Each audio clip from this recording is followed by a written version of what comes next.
નમસ્કાર મિત્રો, આજે આપણે છે એ ભારતનો વારસો એના ભાગ 2 ની અંદર આપણે છે એ જોવાના છીએ. જે આગળના ભાગની અંદર છે આપણે અલગ અલગ ટૂંકી શોર્ટકટ છે એ જોઈ હતી. જેમાં આજે છે આપણે જોવાના છીએ કે ભારતીય સંસ્કૃતિ સિંધુ અને રાવી નદીના કિનારે છે પાલન પોષણ પામી છે. હવે તમને કોઈ પણ છે એક માર્કની અંદર કે વિકલ્પની અંદર આપેલું હોય કે ભારતીય સંસ્કૃતિ કઈ નદીના કિનારે છે પાલન પોષણ પામી, તો એના માટે આપણે યાદ રાખશું સિંધુ અને રાવી. હવે એના માટે શોર્ટકટ શું છે તો કે SR. તમને વિકલ્પમાં છે સિંધુ નદી આપેલું હોય તો એની સાથે કોઈ પણ અન્ય નદીનું નામ આપેલું હોય કે ભાઈ સિંધુ અને નર્મદા છે, સિંધુ અને ગોદાવરી છે, કે રાવી અને નર્મદા છે, તો કોઈ પણ તમને છે એ જોડકો આપેલું હોય તો એની માટે ટૂંકમાં આપણે શું યાદ રાખશું કે ભાઈ S અને R. પછી તમને છે કોઈ પણ રીતે પૂછેલું હોય કે ભાઈ ભારતીય સંસ્કૃતિ છે એ કઈ નદીના કિનારે અથવા ખાલી જગ્યામાં પૂછેલું હોય કે ભાઈ ભારતીય સંસ્કૃતિ ખાલી જગ્યા અને ખાલી જગ્યા નદીના કિનારે પાલન પોષણ પામી, તો આપણે ટૂંકમાં યાદ રાખશું SR. S એટલે સિંધુ અને R એટલે રાવી. પછી રાષ્ટ્ર મુદ્રાની અંદર છે એ શું શું આપણને જોવા મળે છે, તો એના માટે આપણે સૂત્ર યાદ રાખશું ચાસી કોહાબ. શું યાદ રાખશું? ચાસી કોહાબ. ચા એટલે 4 સી. ચાસી એટલે શું યાદ રાખવાનું છે? 4 સી. કો એટલે ઘોડો, હા એટલે હાથી અને બ એટલે બળદ. શું યાદ રાખશું? 4 સી, ઘોડો, હાથી અને બળદ.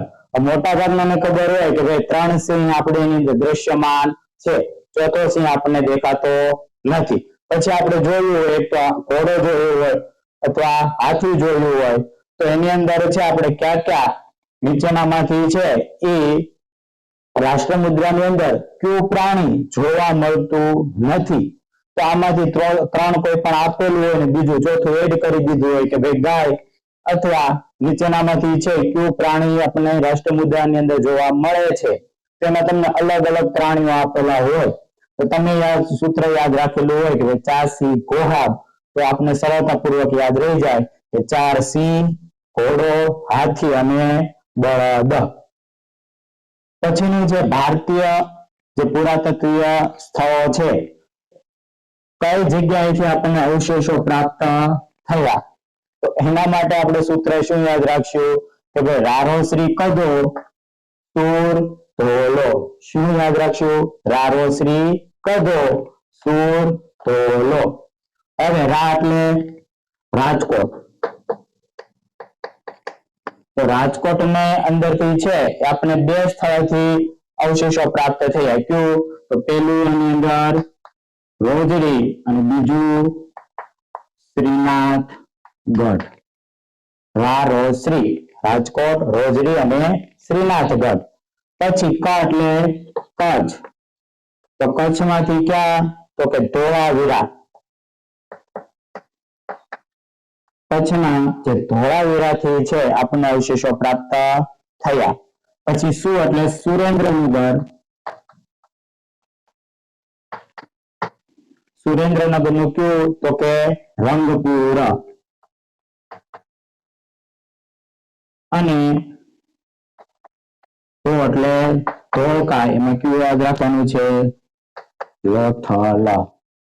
જોડકામાં તમને કોઈ પણ રીતે આમાં આપેલું હોય, આ ક્રમ છે રાજકોટ, કચ્છ, સુરેન્દ્રનગર અને ધોળકા આપેલું હોય, સામે જેના સ્થળ છે જ્યાંથી આપણે અવશેષો પ્રાપ્ત થયા એ સ્થળ તમને આડાવડા આપેલા હોય, અથવા તમને જે આમાંથી કોઈ પણ આપેલું હોય કે રાજકોટનું રોજડી, શ્રીનાથગઢ, એ રીતે અલગ અલગ 4 આપેલા હોય તેમાંથી નીચેનામાંથી કયો વિકલ્પ ખોટો છે, તો તમે જે યાદ રાખેલું હોય સૂત્ર કયું? તો કે રારોશ્રી કદો સુર ધોળો. ગમે એમ પૂછે આપણે ડરવાનું નહીં. પછી છે ગુજરાતમાં બૌદ્ધ અને જૈન ગુફાઓ. કઈ કઈ જગ્યાએથી આપણને બૌદ્ધ અને જૈન ગુફાઓ છે જોવા મળે છે, તેના માટે તમારે યાદ રાખવાનું છે કે ભાઈ શ્યામ જગ ઢાક.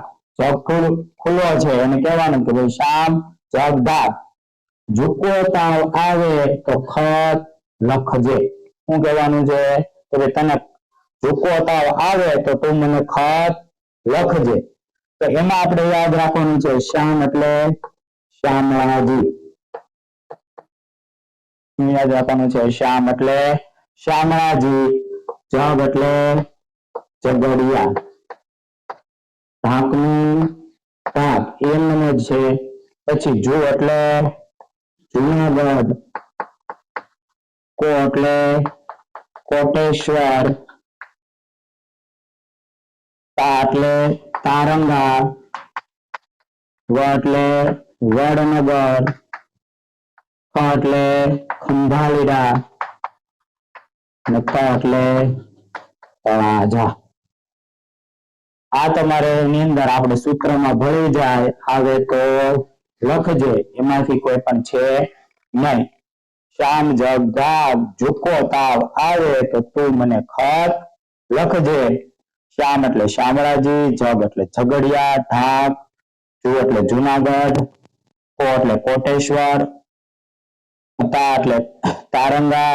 વ એટલે વડનગર. ખ એટલે ખંભાળીડા. અને ત એટલે તળાજા.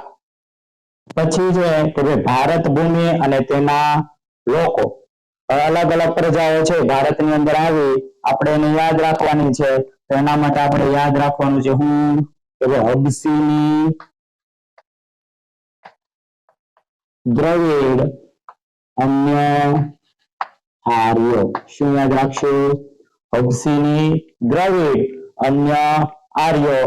હબસી ની એટલે નિષાદ, દ્ર એટલે દ્રવિડ, અન્ય તો અન્ય ની અંદર પાછું છે શું તો કે અમો, અલ્પાડિયા. શું યાદ રાખશું? અમો, અલ્પાડિયા અને આર્યો. અન્ય ની અંદર મોંગોલોઇડ, અલ્પાઇન, ડિનારિક અને આર્મેનોઇડ.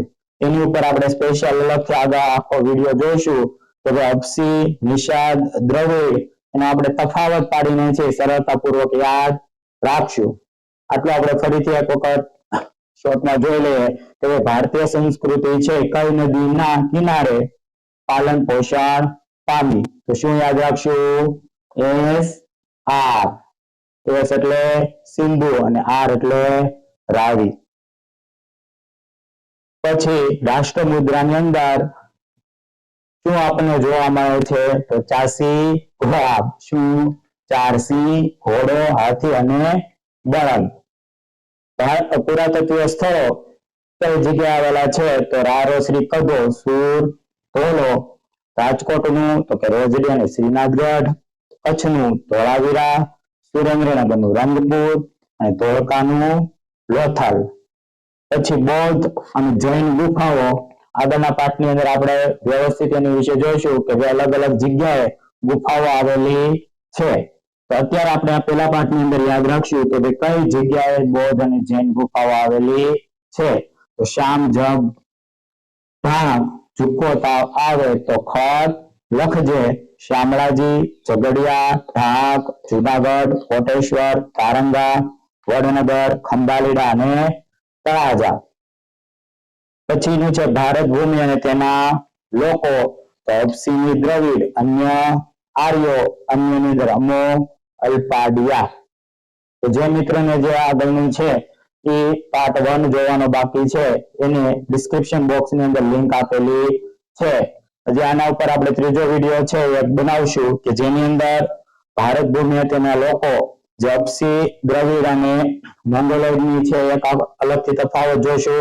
ત્યાર પછી દ્રવિડ અને જે આર્યો છે અને અલ્પાડિયા અને આર્મેનોઇડ એની એક તફાવત છે એ આપણે જોઈશું. પણ એની પહેલા જે મિત્રોએ છે આ વિડીયોને લાઈક, શેર અને સબસ્ક્રાઇબ કરવાનું છે ભૂલતા નહીં. Thank you.